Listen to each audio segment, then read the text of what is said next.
السلام علیکم ورحمۃ اللہ۔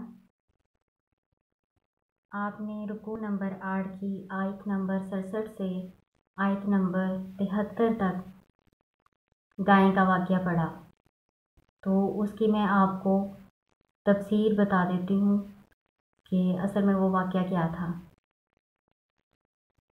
شروع کرتے ہیں اللہ تعالیٰ کے نام سے۔ بسم اللہ الرحمن الرحیم۔ یہ وہ واقعہ ہے جس کی وجہ سے سورۃ بقرہ کا نام بقرہ ہے۔ واقعہ کچھ اس طرح سے تھا کہ بنی اسرائیل میں ایک مالدار شخص تھا جو بے اولاد تھا۔ اس کا وارث صرف اس کا ایک بھتیجا تھا۔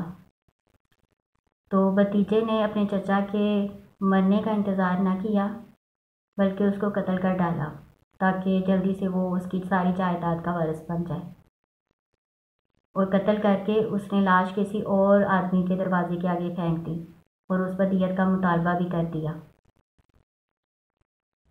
تو اس طرح پھر جھگڑا ڈل گیا۔ جو بھتیجا تھا اس کے قبیلے والے، جس آدمی کے گھر کے آگے وہ لاش پھینکی تھی، اس کے قبیلے والوں سے لڑنے لگ گئے اور دیت کا مطالبہ کرنے لگ گئے۔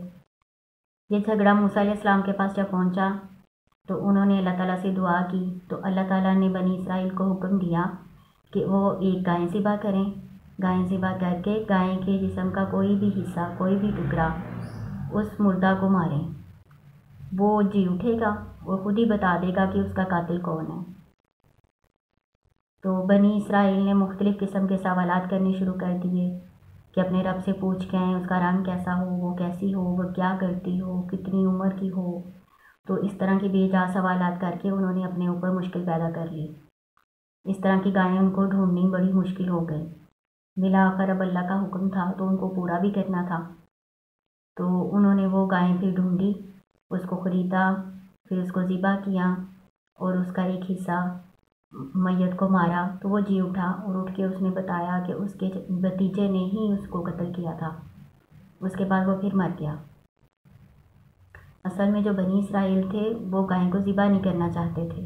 کیوں ذبح نہیں کرنا چاہتے تھے؟ کیونکہ وہ گائیں کی پوجا کر چکے تھے پہلے، اور بچڑے کی محبت ان کے دل میں ابھی بھی تھی۔ تو اصل میں اللہ تعالیٰ نے اسی محبت کو نکالنا تھا ان کے دلوں میں سے، اس لیے ان کو حکم دیا تھا کہ وہ گائیں کو ذبح کریں۔ تو بالآخر ان کو پھر یہ کرنا پڑا۔ تو یہ وہ واقعہ تھا جو بہت اہم واقعہ تھا، کیونکہ آپ کو پتہ ہے کہ سورۃ بقرہ کا نام بقرہ ہے، اور کیوں بقرہ ہے یہ آج آپ کو پتہ چل گیا ہوگا کہ اس کا نام بقرہ کیوں ہے۔ تو یہ گائے کا سارا واقعہ تھا۔ السلام علیکم ورحمۃ اللہ۔